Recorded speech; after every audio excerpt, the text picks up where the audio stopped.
두 곳의 말씀을 보겠는데요. 17절부터 27절까지의 말씀을 우리 먼저 보도록 합니다. 예수께서 와서 보시니 나사로가 무덤에 있은지 이미 나흘이라. 베다니는 예루살렘에서 가깝기가 한 오리쯤 되매 많은 유대인이 마르다와 마리아에게 그 오라비의 일로 위문하러 왔더니 마르다는 예수께서 오신다는 말을 듣고 곧 나가 맞이하되 마리아는 집에 앉았더라. 마르다가 예수께 여짜오되 주께서 여기 계셨더라면 내 오라버니가 죽지 아니하였겠나이다. 그러나 나는 이제라도 주께서 무엇이든지 하나님께 구하시는 것을 하나님이 주실 줄을 아나이다. 예수께서 이르시되 내 오라비가 다시 살아나리라. 마르다가 이르되 마지막 날 부활 때에는 다시 살아날 줄을 내가 아나이다. 예수께서 이르시되 나는 부활이요 생명이니 나를 믿는 자는 죽어도 살겠고 무릇 살아서 나를 믿는 자는 영원히 죽지 아니하니 이것을 내가 믿느냐. 이르되 주여 그러하외다. 주는 그리스도시요 세상에 오시는 하나님의 아들이신 줄 내가 믿나이다. 38절 말씀부터 44절까지를 계속해서 읽습니다.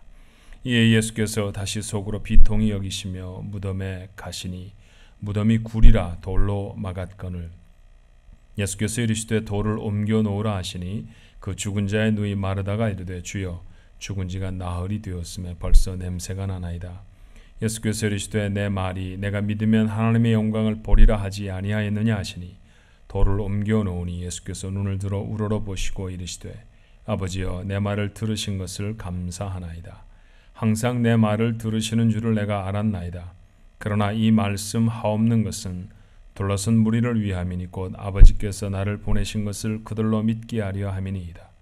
이 말씀을 하시고 큰 소리로 나사로야 나오라 부르시니 죽은 자가 수건을 배로 동인 채로 나오는데 그 얼굴은 수건에 쌓였더라. 예수께서 이르시되 풀어놓아 다니게 하라 하시니라.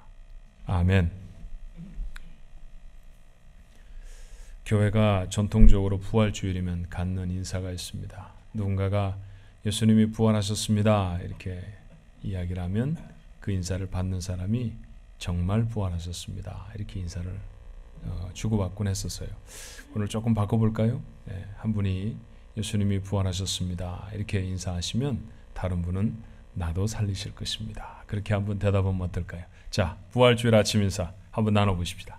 예수님이 부활하셨습니다. 나도 살리실 것입니다. 아멘. 부활의 크신 은혜가 여러분 모두의 삶에 넘치시기를 주님의 이름으로 축원합니다. 성경을 읽으면 좀 당황스러운 구절들이 있지 않습니까? 그 중에 하나는 야고보서의 기록입니다. 2장 26절에 영혼이 없는 몸이 죽은 것 같이 행함이 없는 믿음은 죽은 것이니라.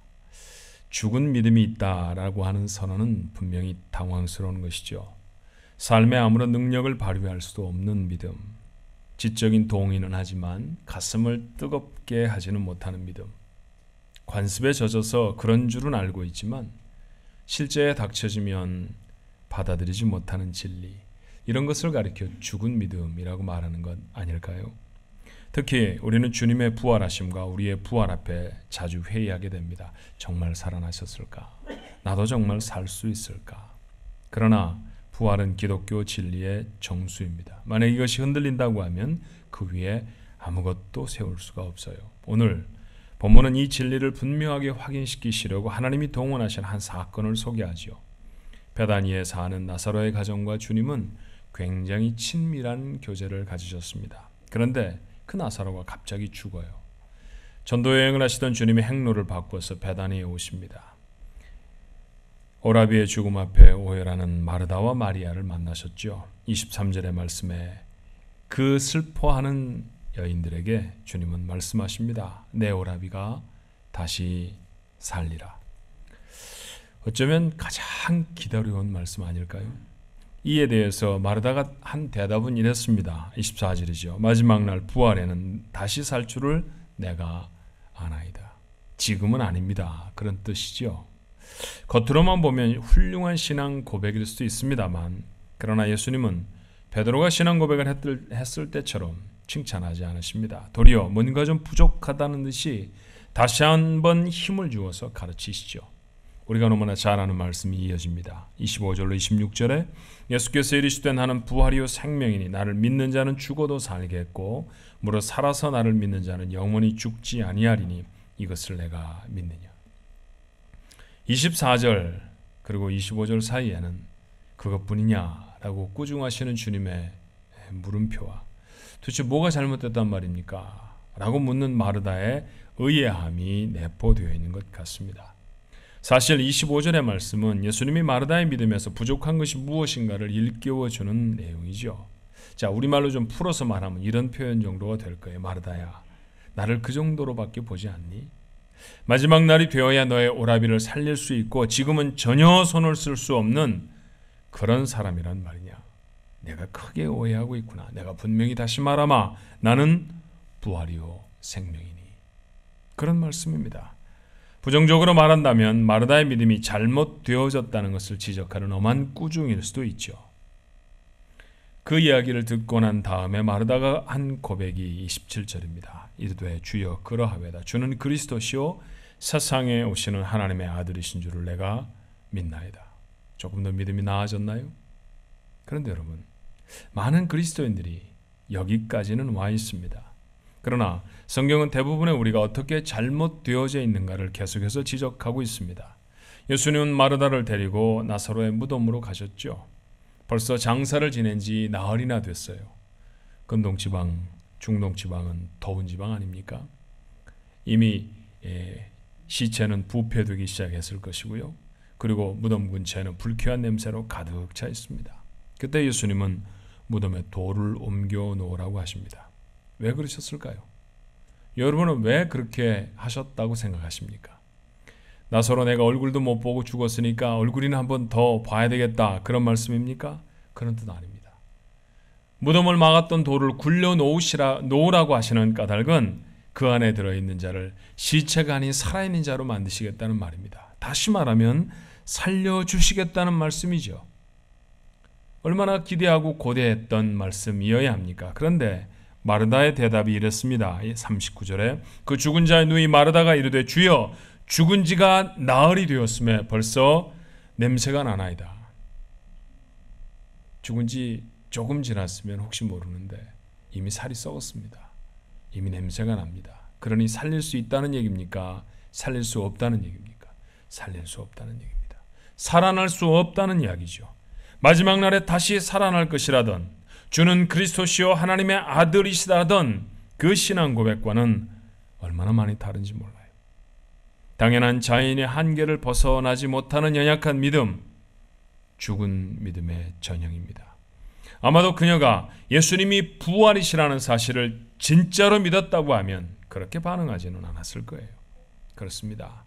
마르다의 문제는 바로 거기에 있었던 것이죠. 그녀의 믿음은 입으로는 고백은 하면서도 자기 오라비가 죽은 비통한 현실에 전혀 도움을 주지 못하는 무력한 것이었습니다. 그리고 불행하게도 이것은 우리의 문제이기도 합니다. 우리는 하나님이 천지를 지으셨고 그의 주인이시라는 사실을 압니다. 그 하나님이 나와 함께 하시고 나를 사랑하신다고 고백하기도 하지요. 그러나 우리는 여전히 천지를 창조한 것과는 비교도 안 될 정도의 작은 문제 앞에 불안해합니다. 병이 들 때, 경제적인 어려움을 가질 때 절망해버리죠. 능력을 상실한 믿음일 것입니다. 오래전에 읽은 이야기입니다만 일본의 한 작은 마을에 가난하게 사는 노인이 계셨다고 해요. 그분은 너무 가난해서 끼니를 이을 수가 없었습니다. 그래서 동네 사람들한테 한 그릇 밥을 구걸해 사셨죠. 늘 밥때가 되어지면 나와서 다른 사람에게 밥을 달라고 부탁하시던 분이었는데 며칠째 그분의 모습이 보이질 않습니다. 그래서 의아하게 생각한 사람들이 그 노인이 살고 있는 작고 침침한 방을 찾아갔습니다. 방은 굳게 잠겨 있었죠. 억지로 뜯어서 열고 그 안에 들어가 보았더니 언제쯤인지 모르지만 노인은 벌써 죽어 있었습니다. 참 불쌍한 죽음이었습니다. 그리고 그녀의 사인은 굶어서 돌아가신 거였죠. 사람들은 자책을 했답니다. 우리가 우리의 이웃이 굶어 죽도록 돌아보질 못했구나. 이 노인은 참 불쌍한 노인이구나. 그렇게 생각했겠죠. 그래서 장례만큼은 성대하게 지내드리자. 그렇게 생각해서 동네 사람들이 돈을 다 추려면서 이 노인의 장례를 성대하게 지냈습니다. 원래 동양의 관습은 죽은 자가 사용하던 물건들을 보통은 다 끌어내서 태우지요. 더군다나 일본의 주택 구조는 다다미라고 하는 지푸라기로 엮어서 매트레스 같은 걸 만들어 놓고 그것을 바닥에 깔고 사는 그런 구조입니다. 죽은 자가 그 위에 올라 있었으니 아마도 부패가 되었겠죠. 태워야 마땅한 것입니다. 그래서 사람들은 다다미를 다 걷어냅니다. 그런데 다다미를 걷어내는 사람들이 깜짝 놀랐어요. 그 다다미 밑에는 수백만 엔이 놓여져 있는 것입니다. 그 노인은 자기의 평생 번 돈을 자기의 다다미 밑에 깔고 살았습니다. 그런데 그것을 사용하면서 밥을 먹고 자신에게 필요한 영양분을 공급받는 것이 아니라 그저 깔고 누워있는 것으로 족한 모습이 되어졌죠. 그래서 결국 그는 하나도 사용하지 못한 채 죽어버리고 말았습니다. 그 이야기를 읽으며 어쩌면 우리네 믿음이라는 것이 그런 것 아닌가 생각해 봅니다. 성경 속에 우리를 향해 약속한 얼마나 많은 축복들이 있습니까? 하나님의 얼마나 무한한 권능들이 있습니까? 그런데도 우리의 믿음이 살아있는 믿음이 못 돼서 그 능력 중에 거의 대부분을 사용하지 못하고 삽니다. 오늘 본문에 보여지는 마르다처럼 말입니다. 살아있는 믿음은 현재의 삶의 자리에서 힘을 발휘하고 효력을 나타내는 능력이어야 합니다. 세상 마지막 날에 어쩌고저쩌고 하는 식의 그런 표가 아니죠. 주는 그리스도시요 살아계신 하나님의 아들이라고 고백했으면 하나님은 죽은 자를 살리시며 없는 것을 있는 것 같이 부르시는 능력이 있는 분으로 믿어야 하는 것 아닙니까? 예수님은 자신의 생명 자체요 부활 자체라고 분명히 선언하십니다. 생명의 원천인 자신이 있는 한 이제 더 이상 나사로는 죽은 시체가 아니라는 말이죠. 주님이 무덤 앞에 서 계신다고 하면 이제 더 이상 그곳은 무덤이 될 수 없다는 것입니다. 인생이 만날 수 있는 가장 큰 절망한 것은 죽음일 것입니다. 그런데 주님이 그것을 깨트리십니다. 그렇다고 하면 죽음보다 작은 문제는 문제도 아닐 줄로 믿습니다. 조금 부활주일 아침 무겁고 경건하게 지나야 하지만 우스갯소리 하나 하면 세 발의 피라고 하는 말 꼭 맞는 것이죠. 죽음도 해결하신 주님이라고 하면 우리가 맞닥뜨려 살고 있는 삶의 한계들을 깨트려 주지 않으시겠습니까?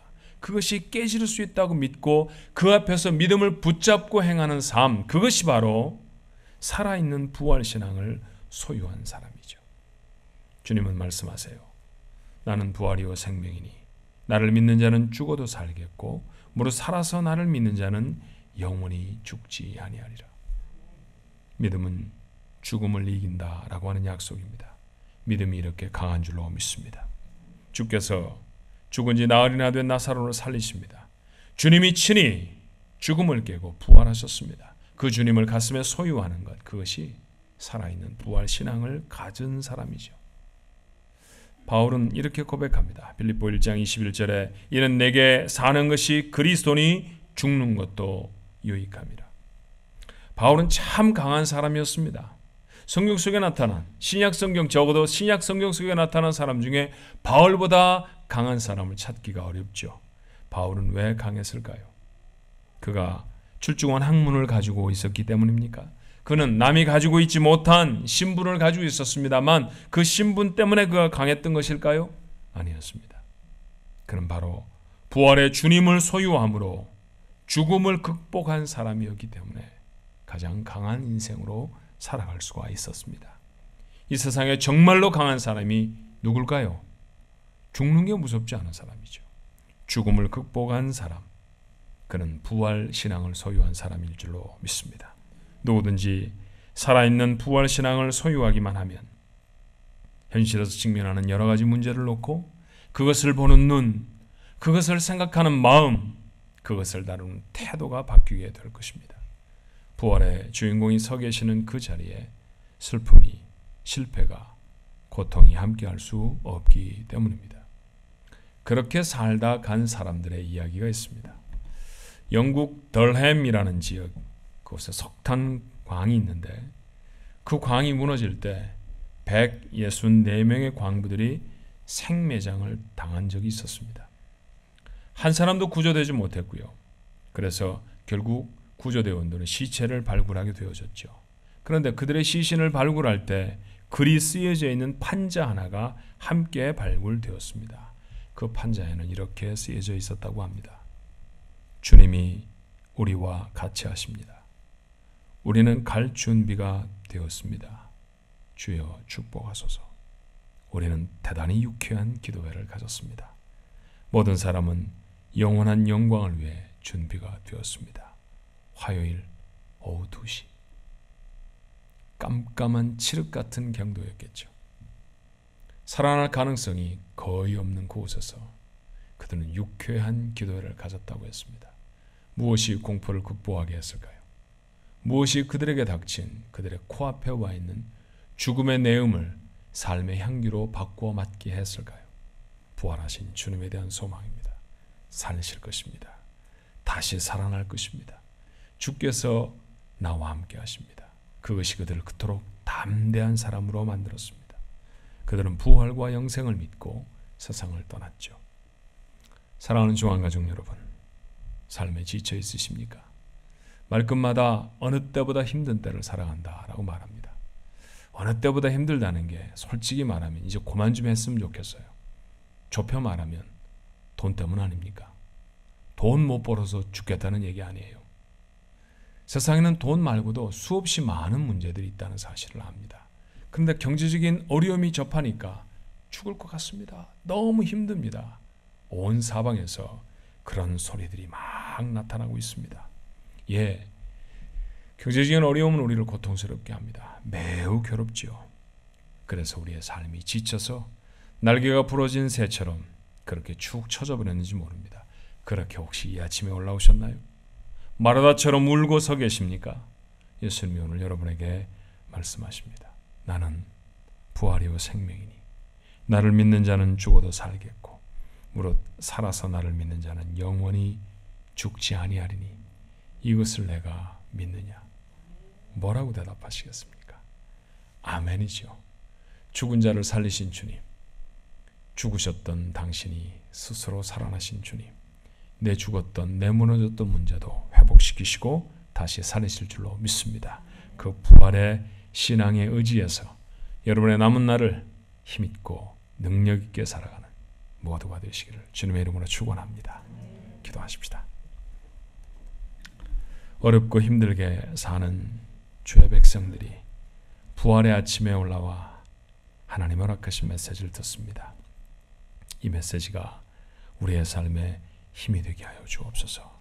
죽은 자를 살리셨습니다. 아하, 죽음도 하나님 앞에는 문제가 될 것이 없으면 다른 것은 어떻게 문제가 되겠습니까? 아버지, 죽음보다 작은 문제들을 끌어안고 삽니다. 하오니 용기를 갖게 하옵소서. 힘을 갖게 하옵소서. 오늘 이 아침에 사랑하는 귀한 아들, 딸들 어깨를 툭툭 두드려 주셔서 일어서게 하여 주옵소서. 삶을 살아낼 힘과 용기를 더하여 주시옵소서. 부활의 신앙으로 하나님 나라 가는 날까지 이 땅을 힘있게 살아가도록 도와주시옵소서. 어떠한 어려움과 문제가 있을지라도 부활하신 주님, 죽음 가운데서도 우리의 사랑하는 예수를 살리셨던 내 하나님 이겨내게 하시고 회복시켜 주실 줄로 믿습니다. 귀한 믿음 사랑하는 성도들에게 허락해 주실 줄로 믿사옵고 예수님 이름으로 간절히 기도하옵나이다. 아멘.